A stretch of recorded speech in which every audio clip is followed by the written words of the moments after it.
Ayan, so magandang umaga po sa ating lahat, no? So ngayon ay ipapadala natin ito kay Sir G. Ayan de los Reyes ng Garita Pigidan Abra.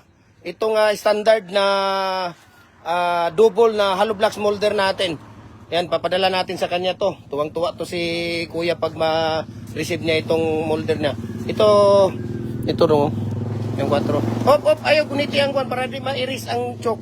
Huwag mong hawakan yung para hindi ma-delete yung Tapos yan ang dong, Jupri, kuha na sa kwan dong. Kaya nakuan sa bara, ang bara. Hindi sa ibabaw. Ayan, itaas nyo muna yan. Ayan. Ibaba mo muna. Tapos yan ang kuhanin mo, yung ayan. Yung standard natin na 4. Ayan ang bara. Ayan. Tapos ano mo dito. Ayan, so yan ang ipapadala natin, no? Ibalik na siya dong, Ayan, so yan po, no, ang ipapadala natin sa kay ito ipapadala natin sa kay Sir G. Ayan de los Reyes ng Garita Pigidan Abra. Ayan, so ito yung ipapadala natin, double na standard na hollow blocks molder. Ayan.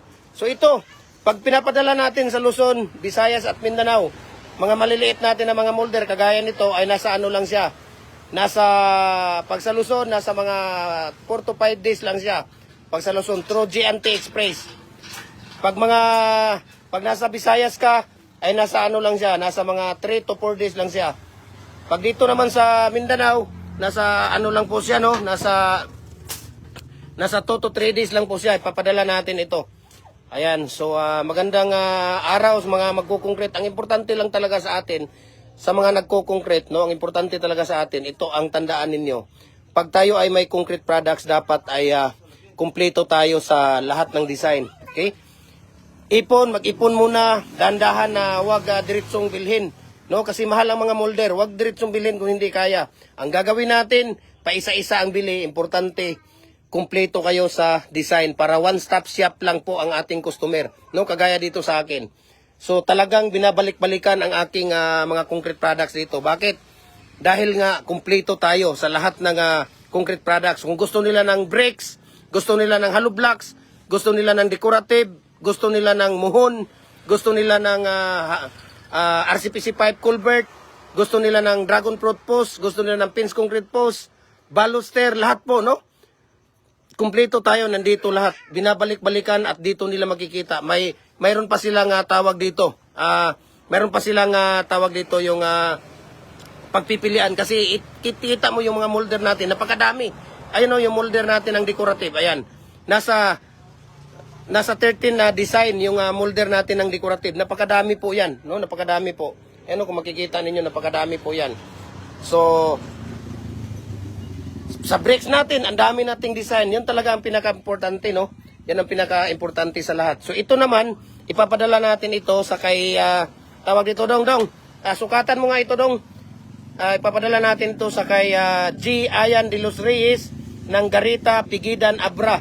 Ayan, tingnan natin kung ano ang bakit 4. Okay, papakita namin sa inyo kung bakit number 4 na standard ang tawag dito. Ayan, no? Number 4, ayan, no? Kitang-kita ninyo, number 4 talaga yan siya. Ayan, no? Di ba? 4 inches po yan. Ayan. Tapos yung taas niya 4 by 16. Ayan, kung makikita ninyo. 16 po yan. Okay? Tapos yung lapad niya dong ganyan, number 8 inches. Okay? 8 inches dito sa ibabaw. Hindi diyan. Ayan, ganyan. Ayan, no? Ayan siya, 8 and a half, pero ang finish niya dyan ay nasa 7 and 3/4 yan. Number 8 ang finish niya dyan. Okay? So, ito po ay sa kay... Dong, balibintay sa nas kuya, Dong. Ito po ay para sa kay Sir Gian de los Reyes ng Garita Pigidan Abra. Ayan, so maraming salamat po. And God bless sa ating lahat, no? Sa mga nagko-concrete. Dapat kumpleto tayo sa concrete. Maraming salamat. And God bless. Paki-comment, paki-share.